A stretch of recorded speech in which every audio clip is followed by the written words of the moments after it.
I'm going to start the class and take it.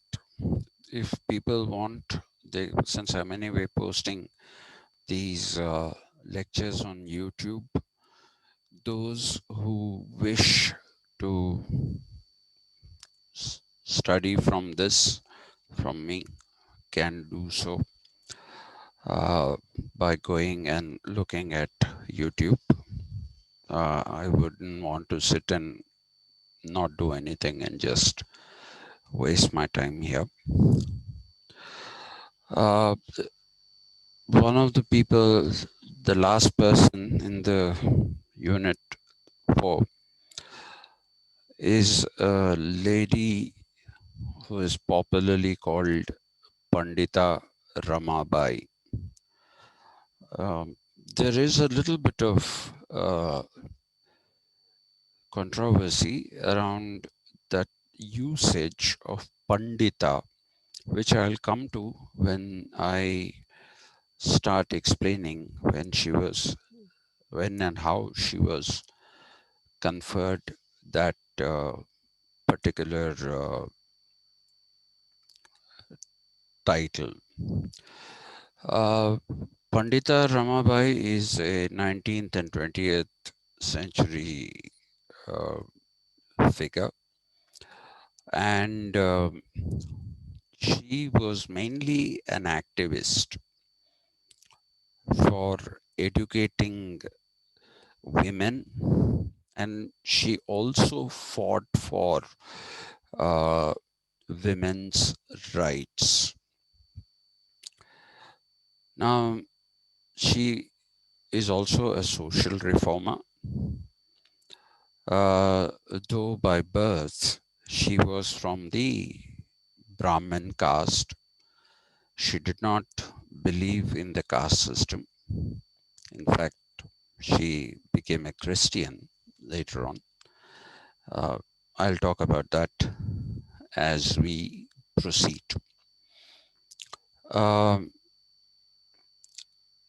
she was born on the 23rd of November, 1858, and she died on the 5th of April 1922. She was a lady who went through a lot of hardship. Her life was not a happy life. There was a great deal of problems with her personal life. She lost many people uh, who were her family, and despite that, she continued to be involved in activism aimed at social reform. Uh, she was born in the area which the British called Canara, Canara. The British somehow do not use K for the ka sound.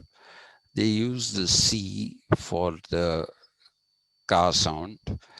So their spelling of Golconda, which is near Hyderabad, is Golconda. And even Kanpur, Kanpur is what we write, but they used to write Cawn, Con, Pur, Pure, Por, Conpor. So they used this uh, designation of Canara, and the Kannada language, according to them, was called Canaries. And the only vestige of that usage left now is the Canara Bank. Otherwise, there is nothing left with that kind of a spelling anymore. Uh, Pandita Ramabai was born. The place is not exactly known, but she was born in the region around somewhere around Gulbarga, and her father uh, was a Brahmin teacher of Sanskrit.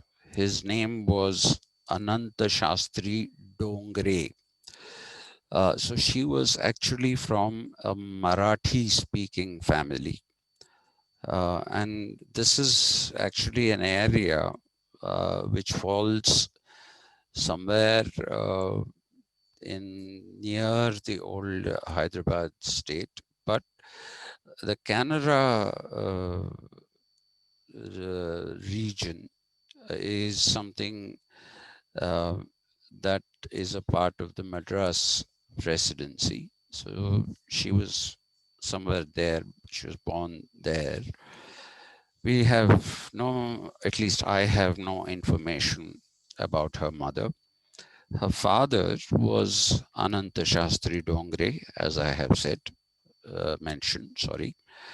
And this man was a learned man and a teacher of Sanskrit language and literature. She also had a brother whose name was Srinivasa Shastri Dongre, and her name was Ramabai Dongre initially. Now, she was given education till the age of 16 by her father, uh, who basically educated her in Sanskrit language and Good Sanskrit. afternoon, sir. Good afternoon. I started the class thinking if nobody comes, I'll put it on YouTube anyway. Okay. Okay. So since it's on YouTube, right? So Yes, sir. anyway, I'm in the beginning of the class. If you want, just I'm not going to repeat that now. Go back to Okay, it. sir. Huh? Check it on once I post it on YouTube, right? Which I'll do immediately after the class is over. So, Yes, sir. yeah. So she was born to this learned man. Uh, and like I said, we have no uh, record of her mother's name. And she studied Sanskrit literature and Sanskrit language at home till the age of 16. Um, the Canara district was stricken by a very horrible famine, which is recorded in Indian history by the British historians as well, because they were, it was in the Madras presidency and they were the ones who were in charge of governance of the Madras presidency. So, this famine that occurred between 1876 and 1878 uh, led to the death of a number of people from starvation. And that is how she was orphaned along with her brother Srinivasa Shastri Dongre. At that time, the brother sister duo decided that the thing to do would be, if they stayed put in the Gulbarga region, then the possibility of them dying was quite high. And thanks to the Sanskrit education provided to them by their father at home, they decided that they'll become some kind of wandering minstrels. Now, I want you to be very careful about what I mean by minstrel, because a minstrel usually sings. Uh, we are not very sure if Ramabai Dongre and Srinivasa Shastri Dongre actually sang out Sanskrit verses, but what is documented is that she was the more precocious one of these two people. She was more intelligent, more precocious. She learned a lot more quickly than her brother. So they became these wandering people who were reciting Sanskrit shlokas. They were also reciting Puranas that were taught to them by their father.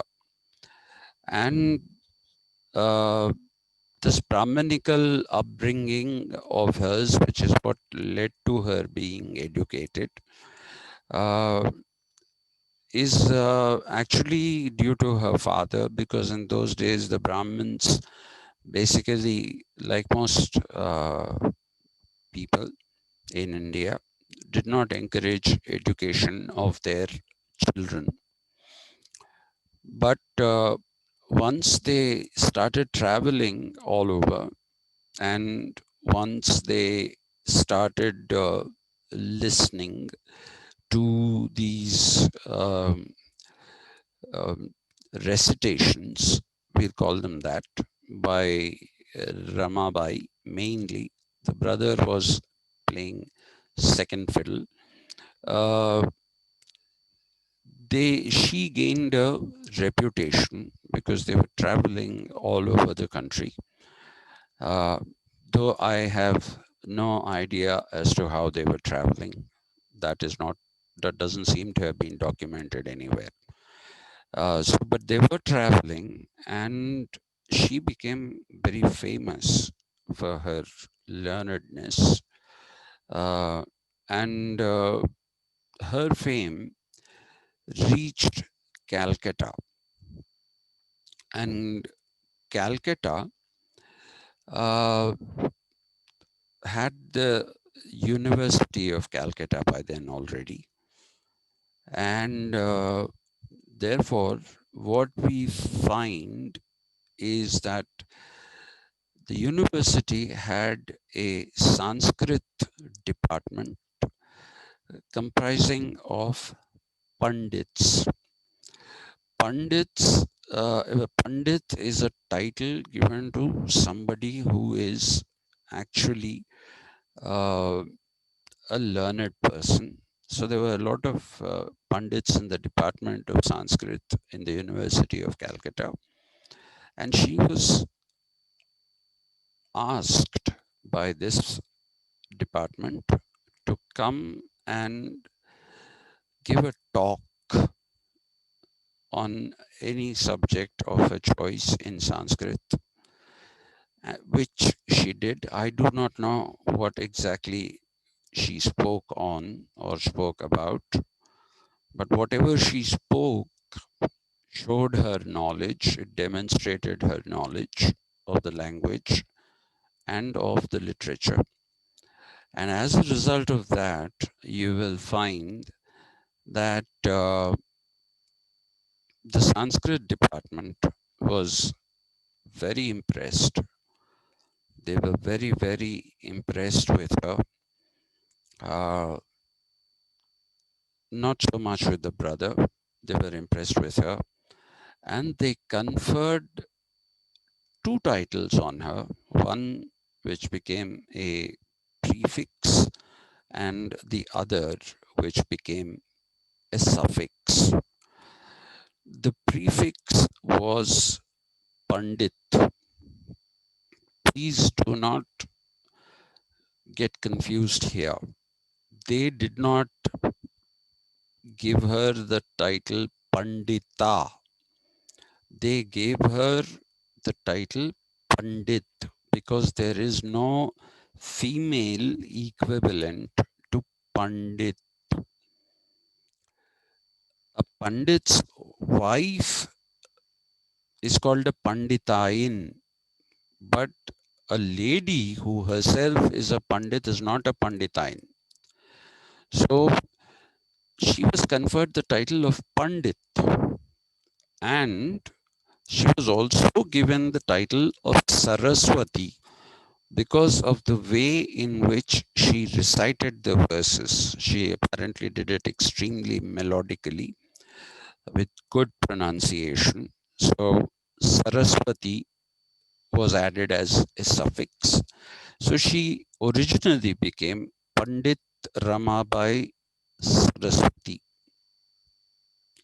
But as is usually the uh, rule with a university, and that is a rule that continues even till today, any honorary title should not be used. It should not be used. And she stuck to that. She didn't write her name as uh, Pandit Ramabai Saraswati. And Saraswati was not given to her as a title because she was a woman.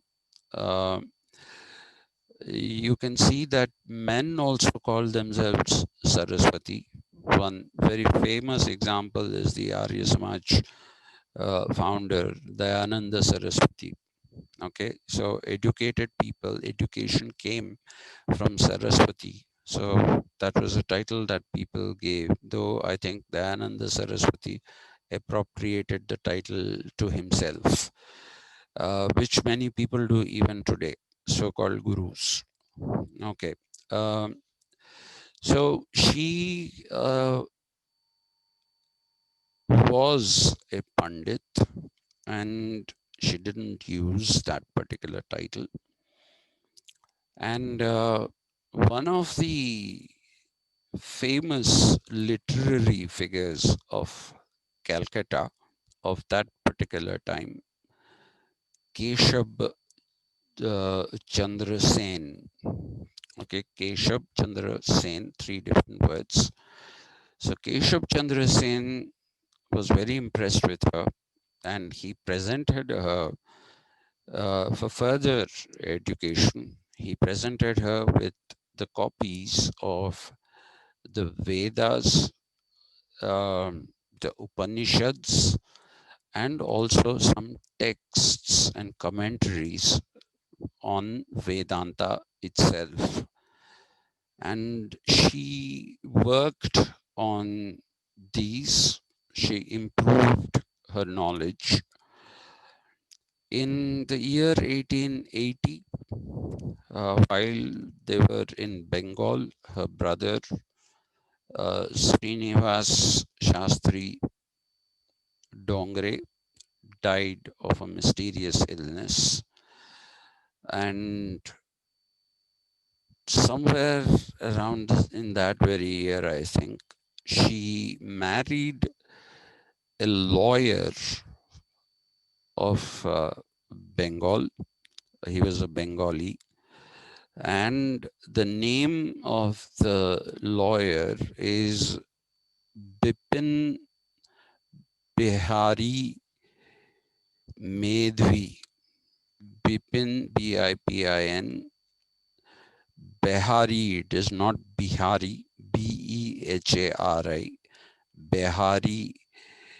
Medvi is Medhvi. Medvi. He would have probably called themselves Medbhi because the Bengalis do it that way. So she did this, and she married this man, and this man was not a Brahmin. He was a Bengali caste, and because of the fact that it was an intercaste marriage, a number of eyebrows were raised. People were not happy on both sides. Neither the Brahmins nor the castes were happy with the marriage.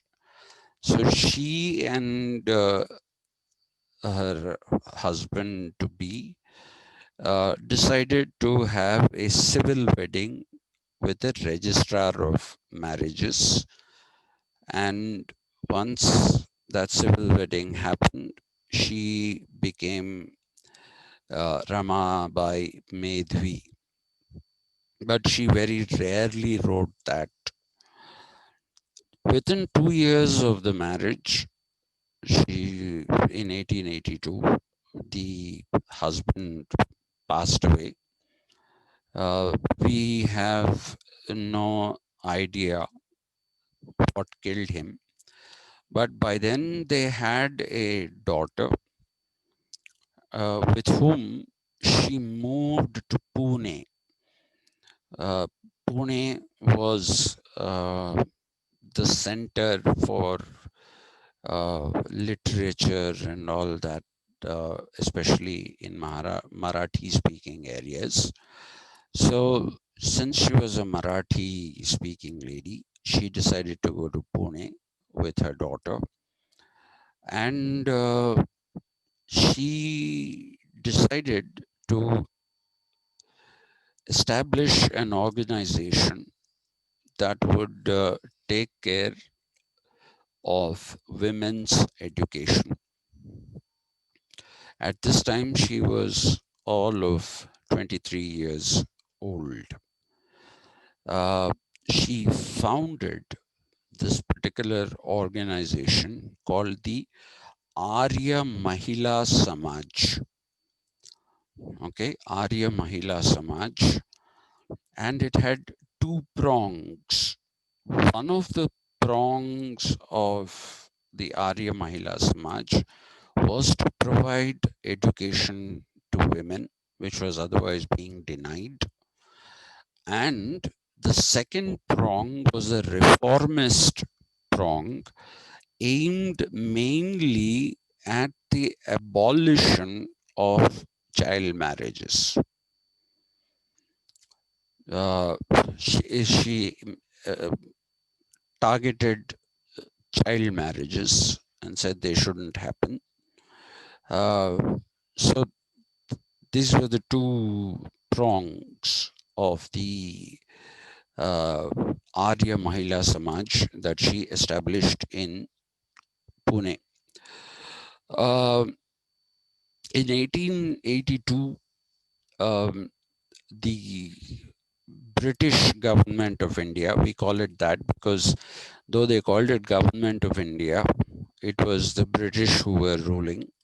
So it is the British government of India. They appointed a commission essentially to look into uh, education in India. Education in India became a necessity because of the fact that the British needed people to man the bureaucracy in India. So they were looking at the promotion of English education in India at that time and how that could help the British uh, Empire and the British government itself. This commission was led by Lord Ripon, who's a well known historical figure, Rippon, and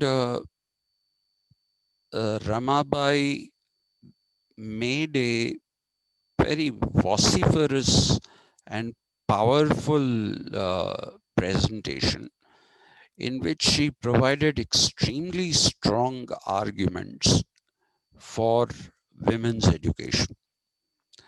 She claimed that 99% of the educated men wanted to continue the oppression of women, and so they opposed women's education and denied women a proper status in society.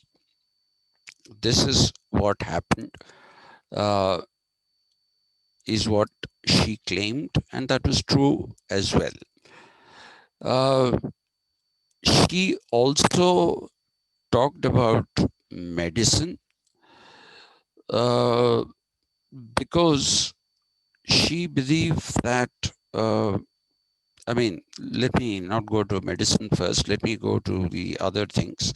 She wanted to have schools exclusively for women or girls, and she wanted women only to be school inspectors who would inspect those schools so that they are not biased. And then she talked about medicine.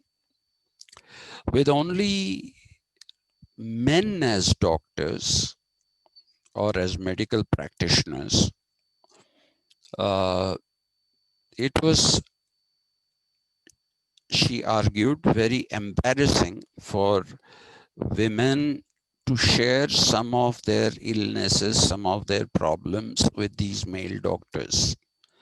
So, what she basically wanted was medical education being provided to these people, to women, uh, and so that they can take care of women in society properly instead of relying upon midwives and those who were not really knowledgeable.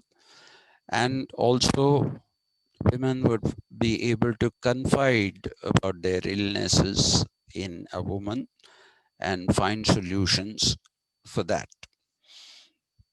So, when she made this particular argument, it was recorded by the commission, which was headed by Lord Ripon, and it reached Queen Victoria, who was the head of the government. And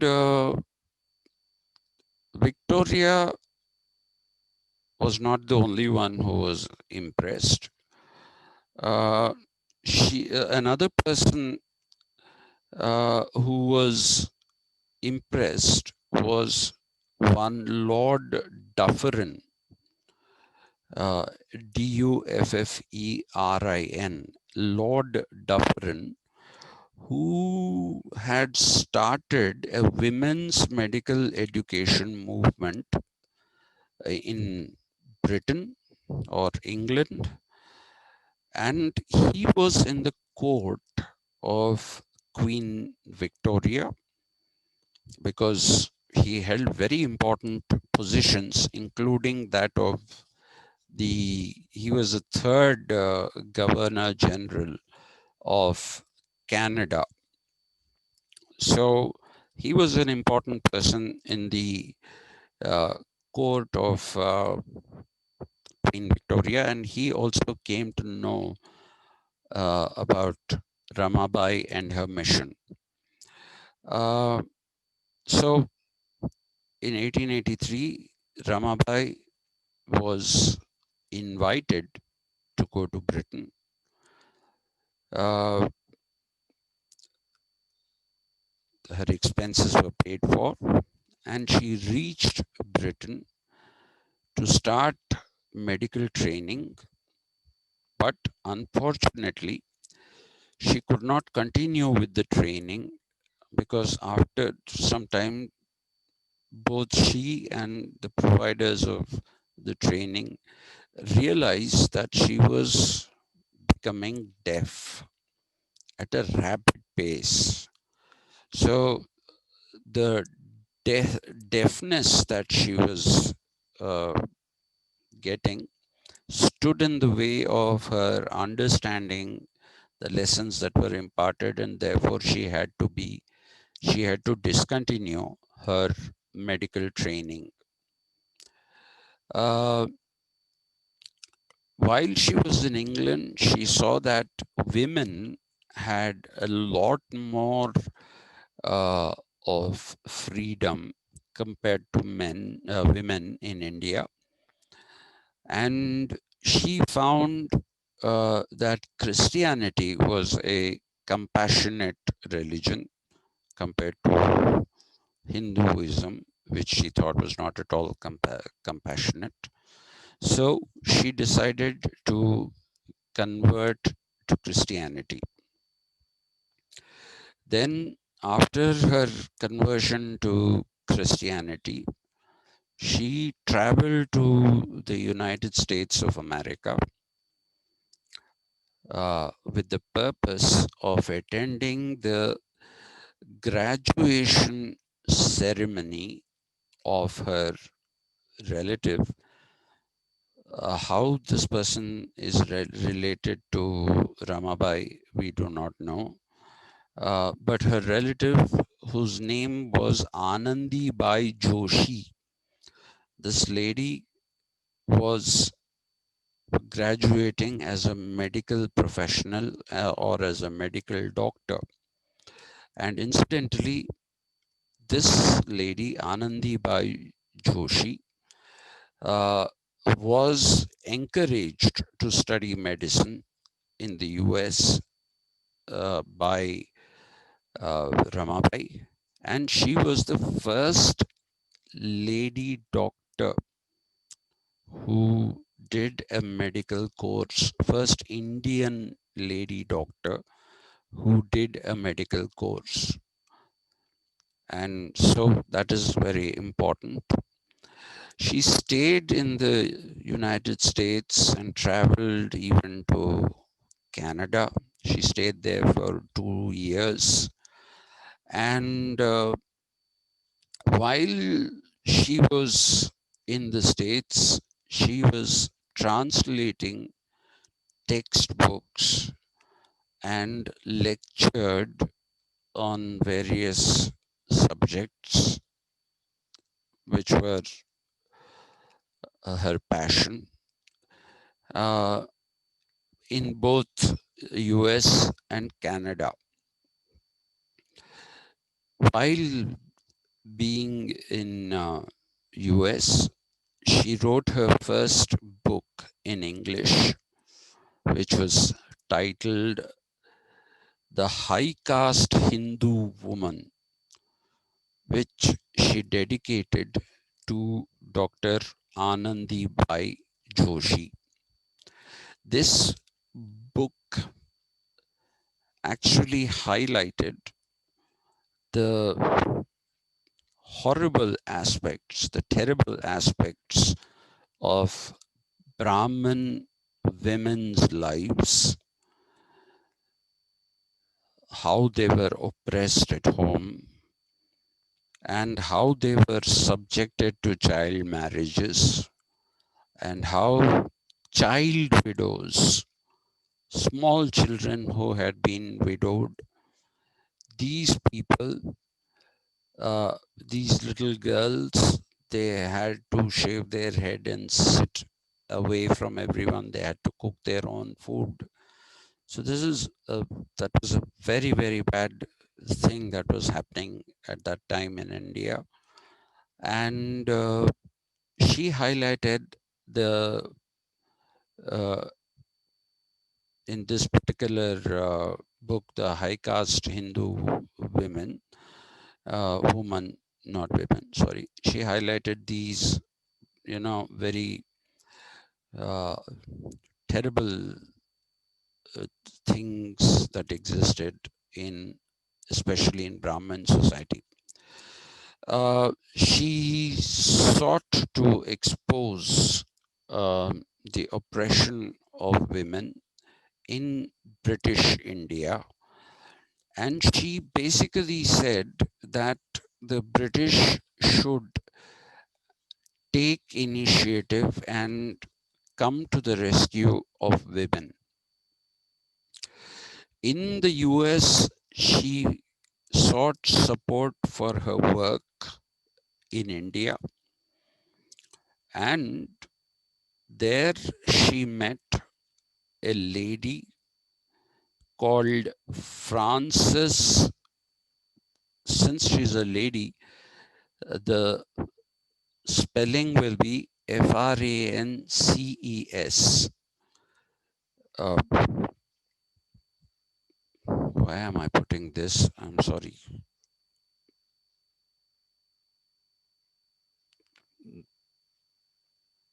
Okay. Um, this is not the one that should be there. Mhm.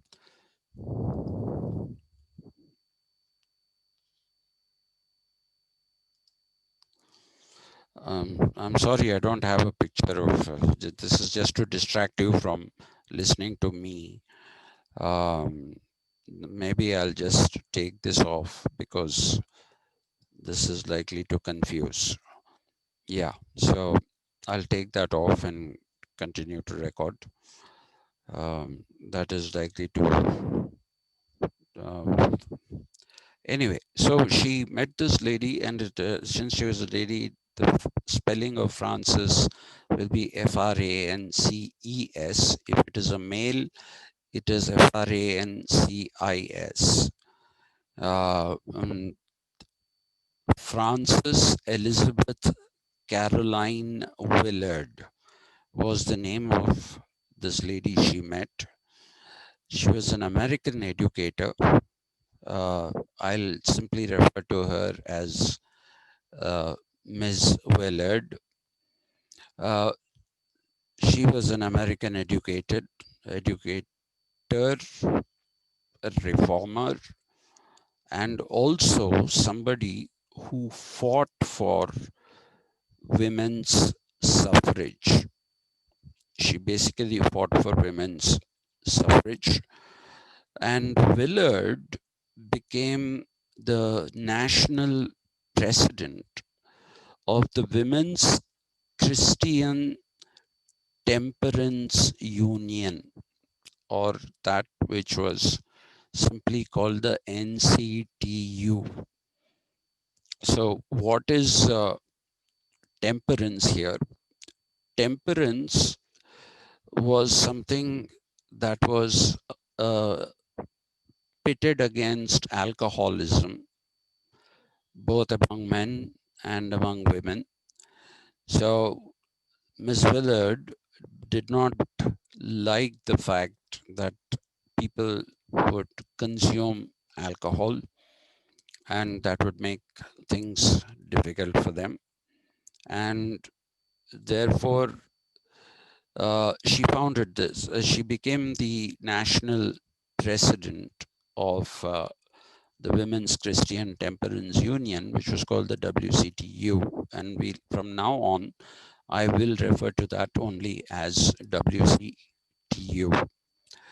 Willard, she invited Ramabai to speak at the National Convention of the WCTU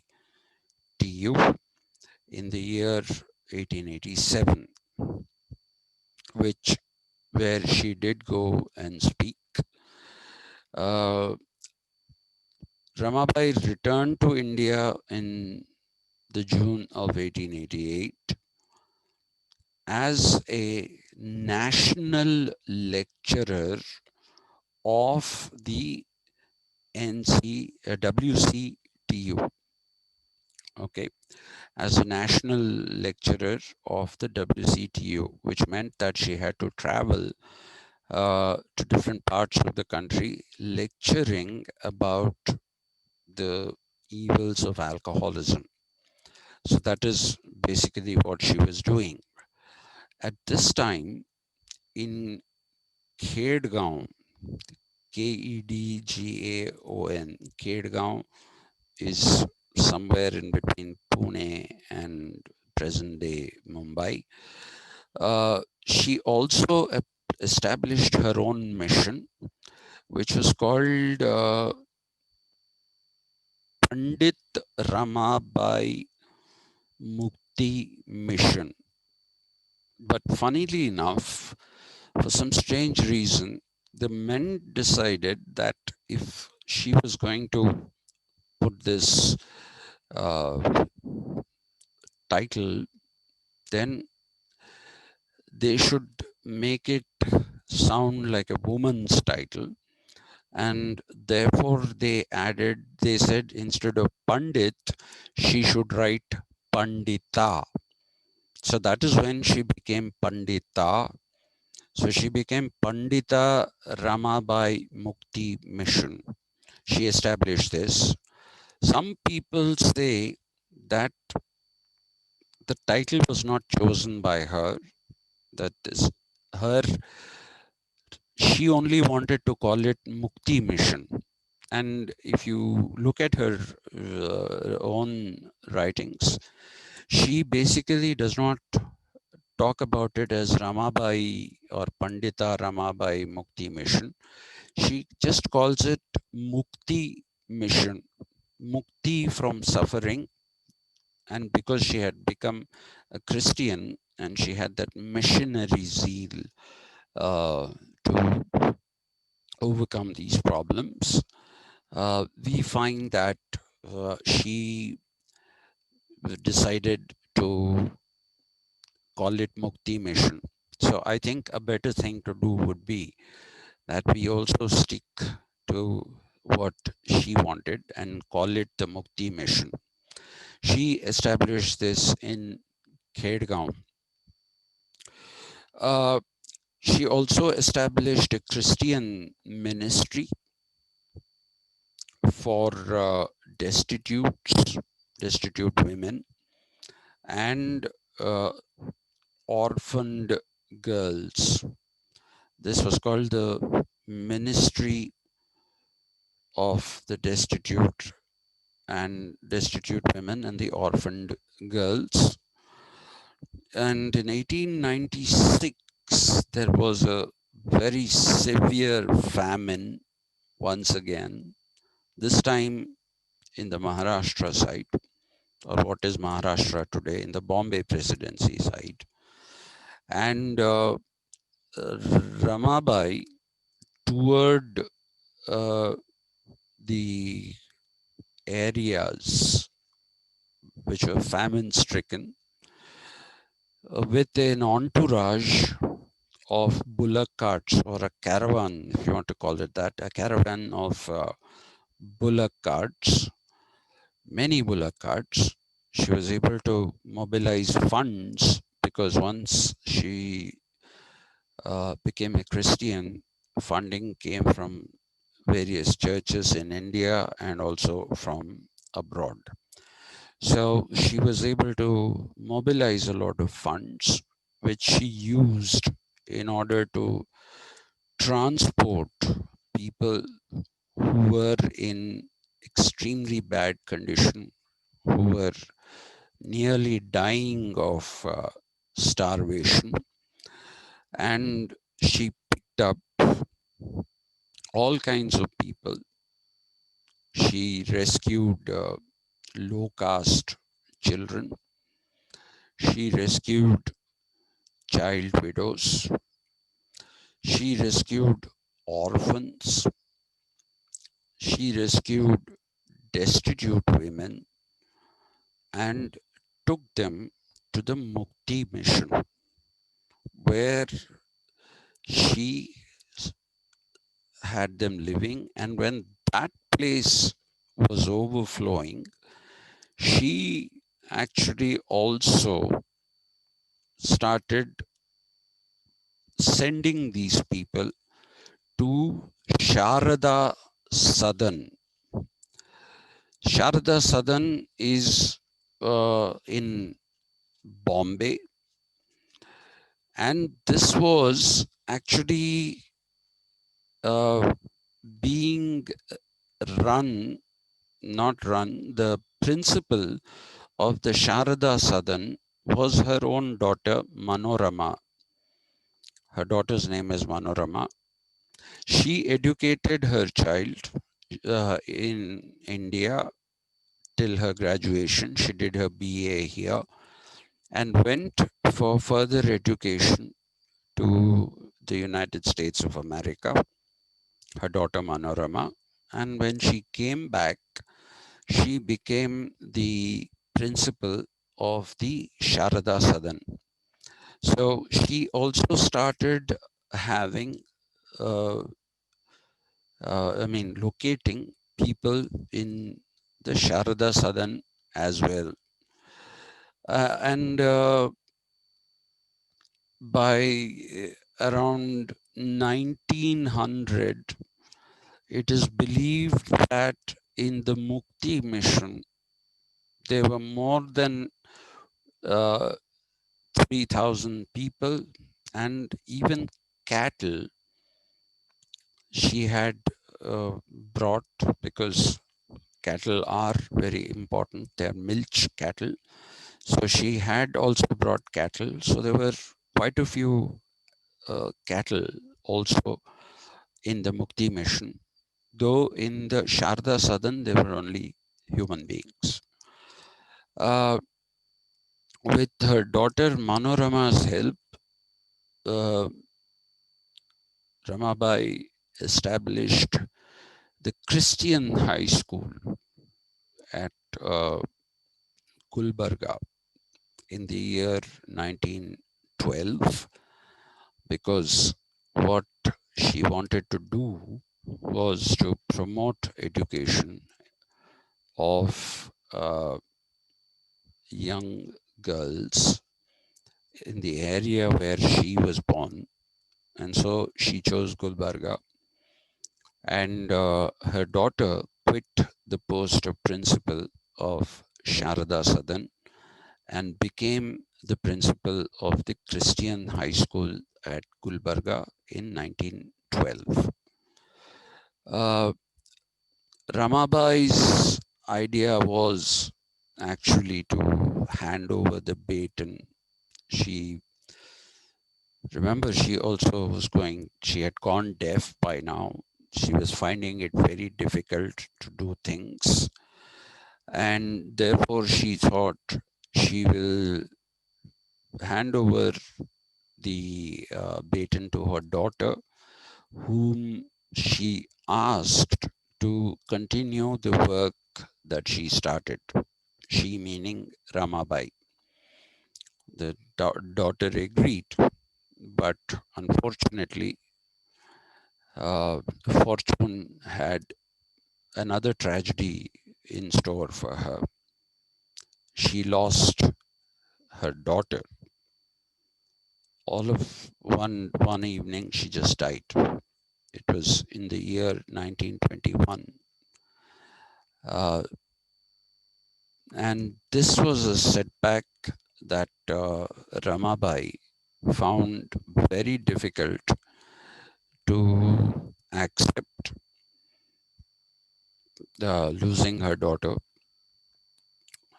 You know, the British actually say that it's easier to lose a parent than to lose a child, because you expect the parent to die before you, but you don't expect the your child to die before you.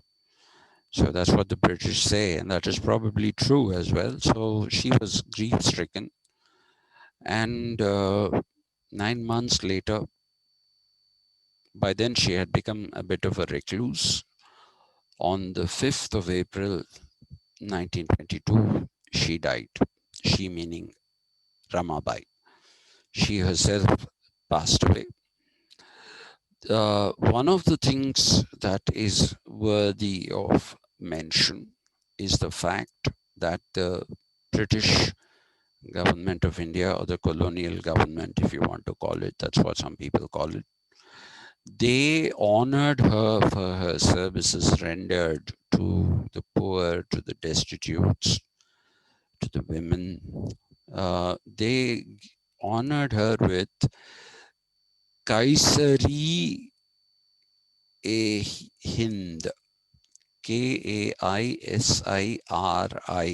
If it was a male, it would have been Kaiser.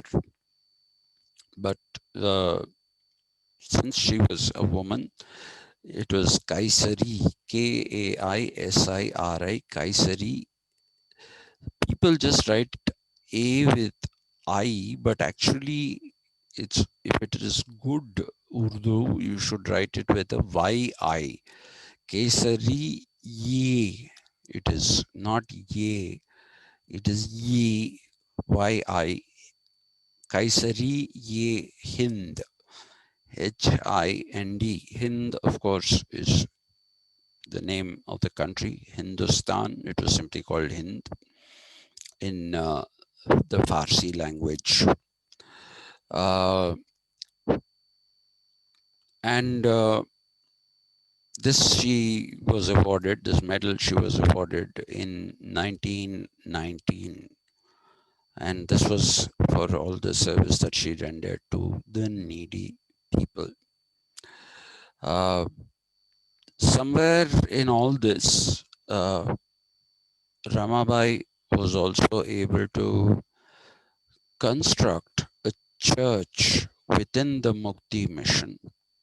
Uh, and this Mukti mission um, also started converting a number of people into Christianity.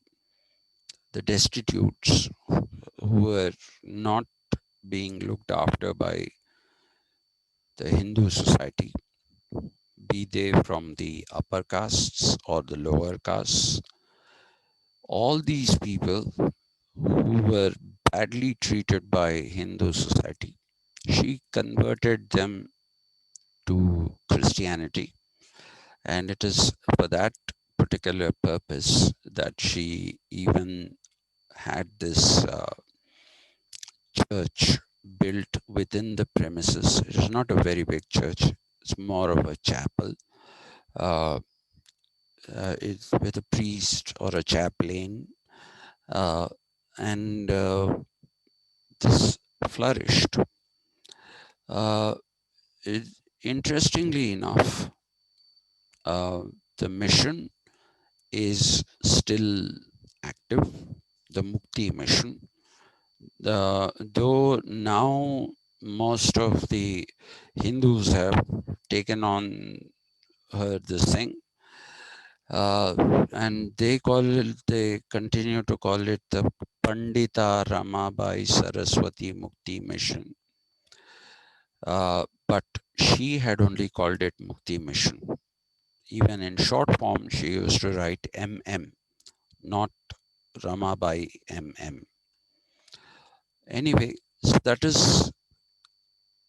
it's just a biographical detail of somebody who worked through misfortune of different types. We don't know about her mother. One has to assume that she lost her mother very early in life. We also have to assume that she lost her father pretty early. Not assume, we know that she lost him. And he was obviously a forward thinking man if he educated her in Sanskrit literature and language, and even taught her things from uh, the so called sacred works. And she lost him, she lost her brother, she lost her husband within 2 years of marriage. And when she went abroad to pursue her passion, her deafness came in the way of her becoming um, a doctor. But she was able to persuade her relative. Some people say she was a niece. How she was a niece is something that I have no answer for. And this particular niece is the one uh, who is Anandi Bai Joshi. So she did make somebody a doctor.